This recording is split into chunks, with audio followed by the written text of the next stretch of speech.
Alrighty.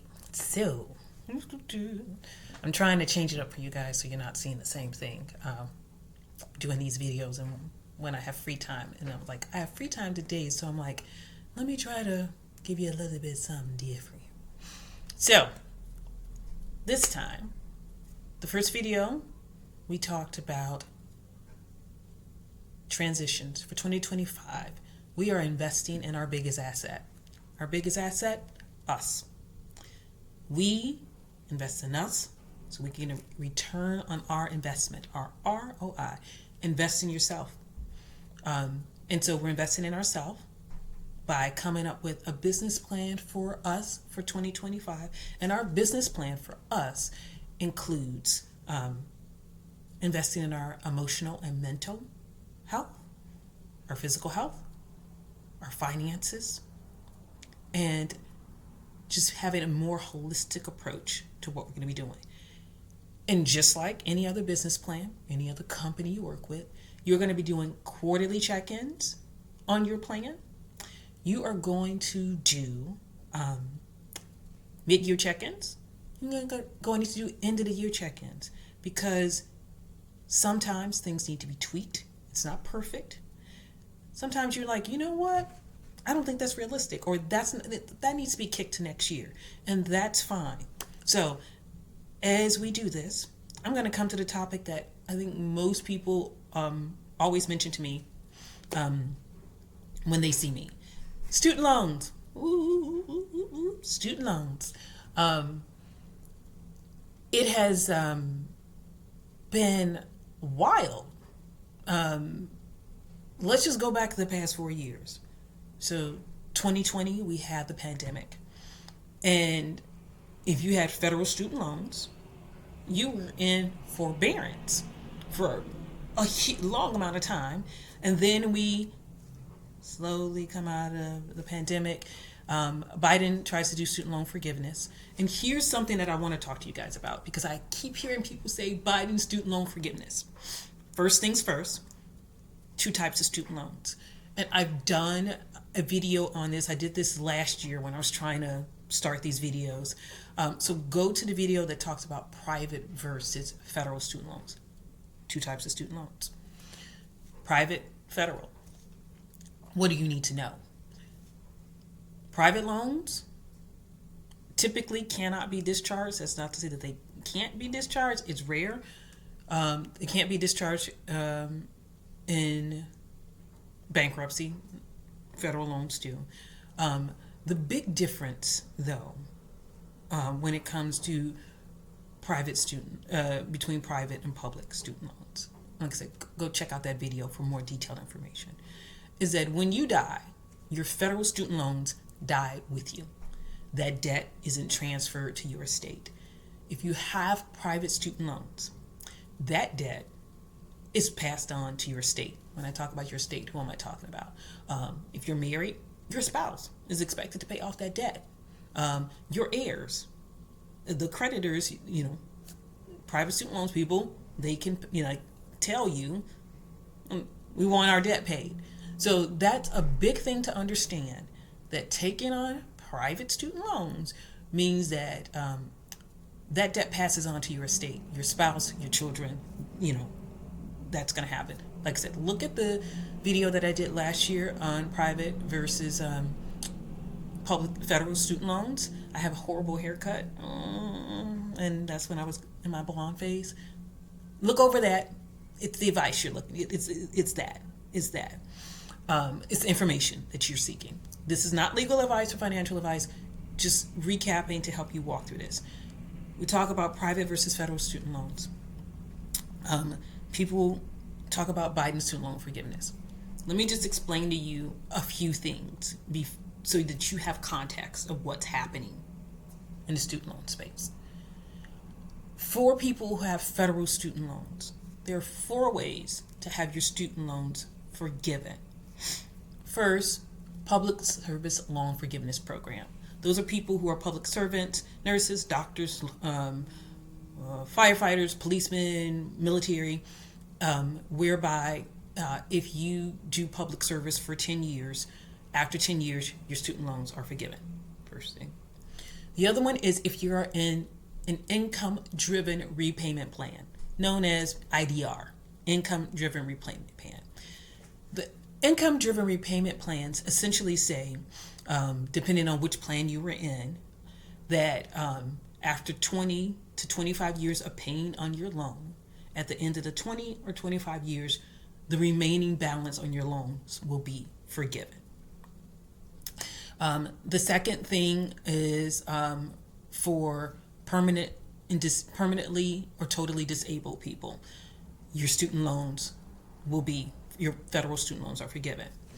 The last way is the fourth is if you were defrauded or your school closed. Typically, the defrauded school closed things happen with a bunch of for-profit schools. And so those are the 4 ways to get your student loans forgiven.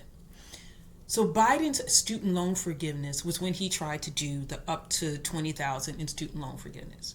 The student loan forgiveness that has happened under the Biden administration is not new. Most of the student loan forgiveness that has happened under Biden happened under public service loan forgiveness and income-driven repayment plans. And why did they happen under Biden's administration? So the public service loan forgiveness program, and most of the people who have reached their 20 years for the income-driven, that first phase of that income-driven repayment plan, that happened, their time for forgiveness came up actually under the Trump administration between 2016 and 2020.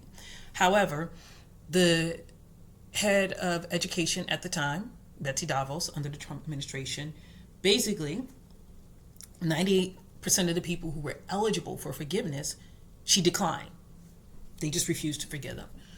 And so the American Federation of Teachers filed a lawsuit to say, hey, no, we did our time. We completed our 10 years of service. Where is our loan forgiveness? Kind of like, for military people, after you've done your service, you're entitled to the GI Bill and all this other stuff. So after that lawsuit happened, the Biden administration comes in, they settle the suit, and there's like, okay, we are going to honor public service loan forgiveness and the income-driven repayment plans. So most of the people who have had loan forgiveness had it because their 10 years or your 20 years was up during between 2016 and 2024. And that administration was like, we just ain't gonna honor it. Sue us. There was a lawsuit, and the Biden administration settled that lawsuit, and it was like, okay. And they started to abide by the terms of public service loan forgiveness, income-driven repayment plans. Biden did do some wonderful things to update when it came to total and permanent disability, because before it was a nightmare, a paper nightmare for people who were totally and permanently disabled to get their benefits, their student loans, their federal student loans forgiven.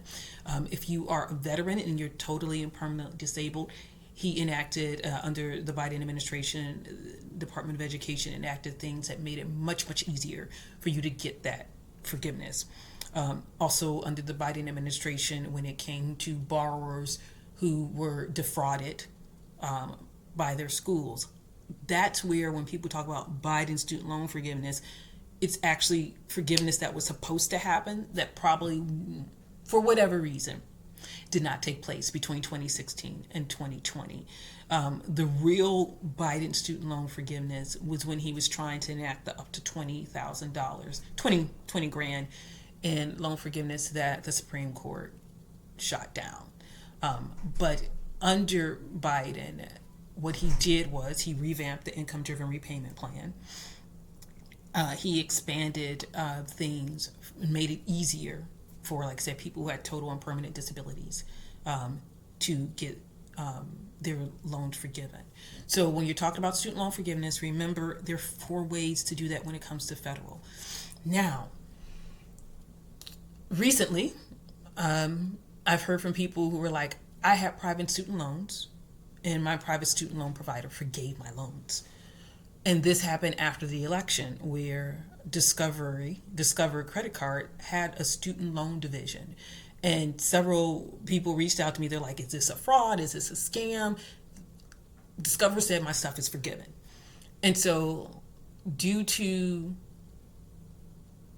what's, they're talking about getting rid of the Department of Education, all that other stuff. And just so you know, the DOE does more than FAFSA. It handles student loans and all this other stuff.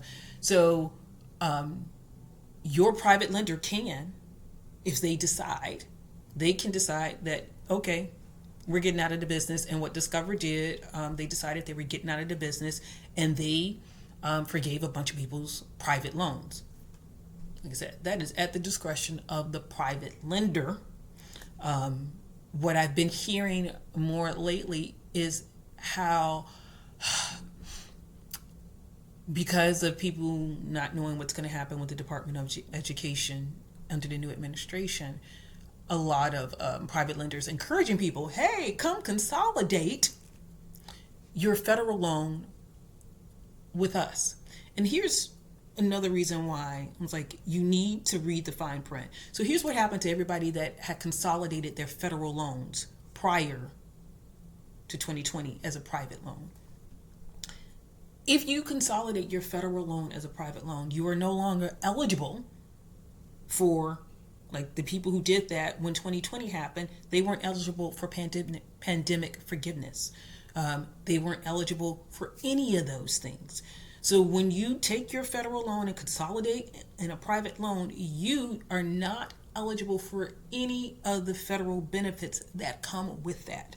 So if you, as an adult, have these things, if you have children and they're looking at college, and there's a possibility that they have to take out loans, or you and your child are taking out loans, you're taking out Parent Plus loans, you need to understand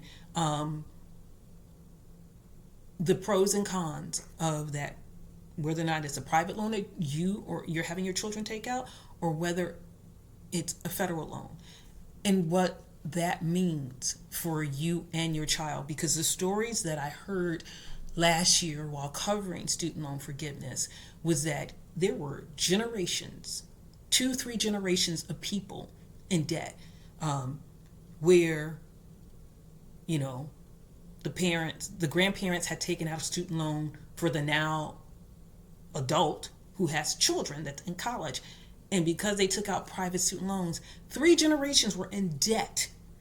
You want to make sure you break bad habits. There was a time when people said student loan debt was good debt. Yeah, and that was when you only paid $3,000 a semester for tuition. With tuition being anywhere from 20 to 90 grand a year, not including room and board, the conversation needs to happen of, okay, state university, woohoo! And if you're going to allow you or your child, your adult child that's going to college, to take out loans, you really need to have a sit down with an accountant and a financial planner, because this is going to impact your life and their life well into post-graduation. So many people I spoke to that had taken out loans for their children were like, I can't retire. And these weren't people who didn't have good jobs. They were accountants, they were teachers, but the student loan debt impacted them in such a way that they were like, there's no way I'm coming up from underneath this. So when it comes to student loans, first things first, have a long conversation. Talk to your, and if you're talking about student loans for your children, oh, no. That's going to be a family affair. There's going to be a part 2 of this, and I'm going to talk just about financial aid, student loans, when it comes to preparing your high school student to go off to college.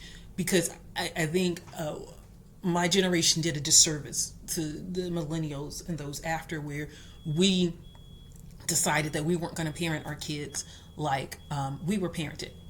And not saying that was a bad thing, but we threw out the baby with the bathwater.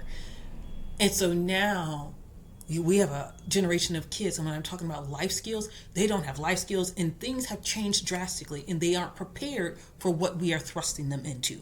So part 2 of this is going to be student loans, financial aid, financial planning and budgeting when it comes to transitions for your children So stay tuned for part 2.